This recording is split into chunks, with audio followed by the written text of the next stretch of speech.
Hello दोस्तों, मैं ललित पटेल आपका अपना हिंदी चैनल में हार्दिक स्वागत। आज के एपिसोड में हम दोस्तों आपसे सबसे पहले बात करेंगे पीसीएस अधिकारी ज्योति मौर्य की, जो अपने प्रेम प्रसंग के चलते काफ़ी चर्चाओं में आई थी। जिनके प्रेम प्रसंग का मामला पूर्व होमगार्ड कमांडेंट मनीष दुबे के साथ काफ़ी चर्चाओं में रहा। उनके पति आलोक मौर्य ने ही उन पर गंभीर आरोप लगाए थे। आलोक मौर्य ने ही प्रेम प्रसंग के साथ अवैध संबंधों का भी आरोप अपनी पत्नी और पूर्व होमगार्ड कमांडेंट मनीष दुबे के लिए मीडिया के सामने रो रो कर बयान देते हुए उन पर गंभीर आरोप लगाया था। दोस्तों, इन आरोपों के चलते पीसीएस अधिकारी ज्योति मौर्य और मनीष दुबे का मामला काफ़ी वायरल हुआ। यहाँ तक कि आलोक मौर्य ने उनकी शिकायत उत्तर प्रदेश सरकार के समक्ष की थी, जिसमें जांच होने की बात कही गई। लेकिन ऐन वक्त पर आलोक मौर्य ने अपनी पत्नी पीसीएस अधिकारी ज्योति मौर्य के खिलाफ शिकायत वापस ले ली। हालांकि इससे पहले उन्होंने उन पर अवैध संपत्ति अर्जित करना, अवैध धन वसूली करना और अपनी हत्या की साजिश का आरोप ज्योति मौर्य और मनीष दुबे पर लगाया था। यानी कि ज्योति मौर्य पर तमाम 33 करोड़ के अवैध लेन देन का भी जिक्र उन्होंने किया और ये भी एक गंभीर मामला था, यानी कि भ्रष्टाचार का मामला। ऐसे में ज्योति मौर्य की मुश्किलें बढ़ने वाली थी, लेकिन ऐन वक्त में आलोक मौर्य ने अपने आप को पीछे हटा लिया और केवल ये कहते हुए नजर आए कि मैं अपनी शिकायत वापस ले रहा हूँ और अपने परिवार के हित में शिकायत वापस ले रहा हूँ। लेकिन दोस्तों, इसमें सबको ये उम्मीद थी कि पीसीएस अधिकारी ज्योति मौर्य और आलोक मौर्य के बीच अब काफ़ी सुलह हो गया है। इसमें महिला विकास मंच की अध्यक्ष बीना मानवी ने भी अपने बयान दिए थे और उन्होंने कहा दोनों के बीच सुलह करा दिया गया है। लेकिन दोस्तों, ये भी उम्मीद थी कि पीसीएस अधिकारी ज्योति मौर्य अब अपने तलाक के मुकदमे को आलोक मौर्य से वापस लेंगी, लेकिन उनके द्वारा तलाक का मुकदमा आज तक वापस नहीं ले गया है और इसी मार्च के महीने में अगली तारीख सुनिश्चित कर दी गई है। और पीसीएस अधिकारी ज्योति मौर्य आलोक मौर्य के बीच जो कानूनी जंग प्रारंभ थी वह अभी समाप्त नहीं हुई है, क्योंकि आलोक मौर्य और उनके परिवारजनों के खिलाफ जो ज्योति मौर्य के द्वारा मुकदमे लिखवाए गए थे वह ज्योति मौर्य के द्वारा आज तक वापस नहीं लिए गए हैं। ये भी एक सस्पेंस है। आलोक मौर्य और ज्योति मौर्य के बीच जो बहुत बड़े समझौते की बात हुई थी, इसके चलते आखिर ज्योति मौर्य के द्वारा आलोक मौर्य और उनके परिवारजनों के खिलाफ जो मुकदमे वापस क्यों नहीं लिए गए, ये बहुत बड़ा कारण है। क्या आलोक मौर्य और ज्योति मौर्य के बीच आपसी तालमेल की कमी है? क्या दोनों के परिवारों में आपसी सुलह नहीं हुआ है? या फिर ज्योति मौर्य आज भी आलोक मौर्य के प्रति वह सहानुभूति नहीं रखना चाहती जिस प्रकार आलोक मौर्य ने अपनी पत्नी समझकर अपनी पत्नी के खिलाफ एक प्रकार से देखा जाए तो शिकायत वापस लेने का काम किया था? वहीं आलोक मौर्य को विरोध का सामना भी करना पड़ा। हालांकि उत्तर प्रदेश सरकार ने पीसीएस अधिकारी ज्योति मौर्य और मनीष दुबे के खिलाफ जांच उपरांत कानूनी कार्रवाई की और इनको इनके पदों से हटा दिया गया। वहीं मनीष दुबे को सस्पेंड भी कर दिया गया। दोस्तों, इसमें अब ये अटकलें तेज हैं। कुछ नज़दीकी लोगों का कहना है कि पीसीएस अधिकारी ज्योति मौर्य और उनके पति आलोक मौर्य के बीच अब भी कानूनी जंग बरकरार है और आलोक मौर्य उनके परिवारजनों को ज्योति मौर्य के द्वारा लिखवाए गए मुकदमों के चलते कानूनी जंग का सामना करना पड़ा है। यानी कि पीसीएस अधिकारी ज्योति मौर्य के द्वारा आलोक मौर्य और उनके परिवारजनों को किसी प्रकार का कोई रिलीफ देने का काम नहीं किया गया है। ऐसे में तलाक का मुकदमा वापस नहीं लेना बहुत बड़े अगले कदम की ओर इंगित करता है। क्या पीसीएस अधिकारी ज्योति मौर्य और आलोक मौर्य के बीच आज भी तनावपूर्ण स्थिति है? दोनों के बीच आपसी तालमेल की कमी है? ये बहुत बड़ा प्रश्न है।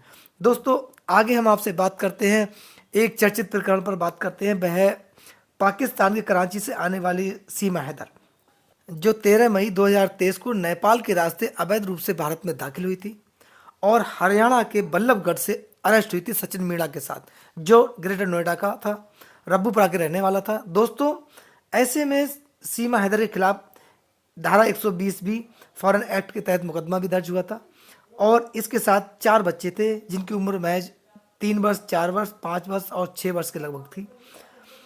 ऐसे में सीमा हैदर के पति गुलाम हैदर ने सीमा हैदर पर गंभीर आरोप लगाए थे। उन्होंने कहा कि मैं दुबई में रहकर जॉब करता हूं, ऐसे में मेरी पत्नी के द्वारा मेरी संपत्ति बेच ली गई।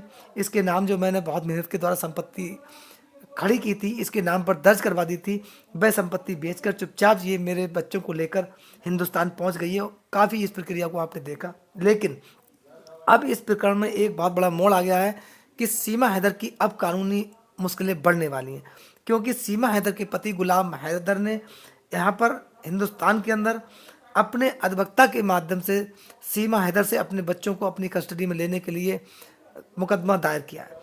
ऐसे में सीमा हैदर पर गंभीर आरोप ये भी लगा है कि वह उनके 2 बच्चों की नेचुरल गार्जियंस नहीं है, क्योंकि 2 बच्चे उनकी पूर्व पत्नी के हैं और केवल सीमा हैदर के पास इसलिए रह रहे थे कि वह उनकी देखरेख करे। ऐसा करने में वह नाकाम रही, क्योंकि मेरे बच्चों की जो नागरिकता है वो पाकिस्तान की है, उन्हें अभी तक हिंदुस्तानी नागरिकता नहीं मिली है और मेरे बच्चों को मेरी सहमति के बिना सीमा हैदर हिंदुस्तान लेकर गई हैं। और सीमा हैदर के पास जो दस्तावेज, उनमें कुछ लिखित दस्तावेज हैं, उनमें सीमा हैदर के पति के रूप में गुलाम हैदर का नाम दर्ज है, सचिन मीणा का नाम कहीं भी दर्ज नहीं है। ऐसे में सीमा हैदर गुलाम हैदर की लीगल पत्नी हुई और अभी गुलाम हैदर और सीमा हैदर के बीच में तलाक नहीं हुआ है, फिर वह सचिन मीणा की पत्नी किस आधार पर हुई? यानी कि सचिन मीणा की भी कानूनी मुश्किलें बढ़ेंगी और सचिन मीणा के खिलाफ भी इसमें कोई ना कोई एक्शन होगा। दोस्तों, गुलाम हैदर ने पाकिस्तान से अब हिंदुस्तान में अपने एक अधिवक्ता हायर किए जिनका नाम मोमिन है। उनके अनुसार अब इसमें सीमा हैदर और जो सचिन मीणा है दोनों ही बराबर के दोषी हैं। अब गुलाम हैदर अपने बच्चों की कस्टडी के लिए इसमें प्रयासरत है और अपने बच्चों के लिए वह भारतीय कानून के हिसाब से समस्त कानूनी प्रक्रियाओं का पालन करते हुए अपने बच्चों को अपनी कस्टडी में लेना चाहेगा, क्योंकि सीमा हैदर के जो 2 बच्चे हैं वह उनकी नेचुरल गार्जियंस नहीं है, वह उनकी पूर्व पत्नी के बच्चे। ऐसे में उनकी पूर्व पत्नी या फिर गुलाम हैदर स्वयं ही अपने बच्चों के नेचुरल गार्जियंस होंगे। और दूसरी तरफ इस पूरे प्रकरण में सीमा हैदर के खिलाफ जो मुकदमा दर्ज हुआ है उसमें सीमा हैदर के पास जो दस्तावेज बरामद हुए थे उन दस्तावेजों को सचिन मीणा ने स्वयं उपलब्ध कराया था, यानी कि फेक आईडी जो तैयार की थी वो सचिन मीणा ने अपने सहयोगी के द्वारा तैयार की थी। इसमें भी जांच होने के बाद सचिन मीणा के खिलाफ भी बड़ा एक्शन होगा। दोस्तों, अब इसमें देखना दिलचस्प ये होगा कि कानूनी प्रक्रिया के रूप पर जिस प्रकार गुलाम हैदर ने अगला कदम बढ़ाया है, वहीं पर सीमा हैदर और सचिन मीणा की मुश्किलें बढ़ने वाली हैं। क्या गुलाम हैदर अपने बच्चों को पाकिस्तान अपने स्वदेश ले जाने में कामयाब होंगे? और वहीं कुछ भारतीय महिलाओं का भी सीमा हैदर हिंदुस्तान में ही रहकर विरोध करती हुई नजर आई। क्या सीमा हैदर को भारतीय नागरिकता मिल गई है? वह किस आधार पर भारतीयों को ही भारत में रहकर उल्टा धमकाने का काम करती हैं? दोस्तों, पीसीएस अधिकारी ज्योति मौर्य और सीमा हैदर के प्रकरण पर मैंने आपसे विस्तारपूर्वक चर्चा इसलिए कि दोनों ही विवाहित महिलाएं हैं, दोनों के ही बच्चे हैं, दोनों के द्वारा अपनी उम्र के इस पड़ाव पर आकर प्रेम प्रसंग करना क्या ये सामाजिक नैतिकता को गिराने का काम किया है? इस पर आपकी क्या राय है? अपनी राय हमें कमेंट्स बॉक्स में जरूर दें। आपके प्यार और सहयोग के लिए आपका बहुत बहुत धन्यवाद।